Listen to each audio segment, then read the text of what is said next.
Бәріне сәлем, іскерлік байланыс орнатуға арналған LinkedIn әлеуметтік желісі Қазақстанда бұғатталды. Желде осы тақырып төңірегінде жазғандар көбірек болыпты. Мысалы, Әділгерей Намазбаев саяси тақырыптар көп талқыланбайтын, оппозиция өкілдері өзіне жақтас іздемейтін, тұрақсыздыққа ешкім шақырмайтын, тек кәсіби мамандар өз кәсібі жайлы ғана талқылау ұйымдастыратын желіні неге бұғаттаған деп түсінбей отыр. Айдан Кәріпжанов ешқандай саяси реңкі жоқ желіні бұғаттағаны елдің бизнес қауымдастығының бетіне түкіргені, отандық бизнес өкілдерін шетелдік әріптестер алдында ыңғайсыз жағдайға қалдырдық деген екен.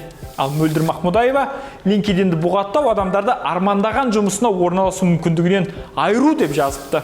Ақсу Санғали LinkedInді жапқаннан кейін басқа желілердің де онымен тағдырлас болу қаупі уақыт еншісінде ғана сияқты деп күдіктенеді. Мұхтар Тайжан, бұл желі әлем кәсіпкерлері араласатын ортасы емес пе? Ал оны бұғаттау әлемнің өркениетті бизнес қауымдастығынан алыстау қадамы ғой деп айтыпты.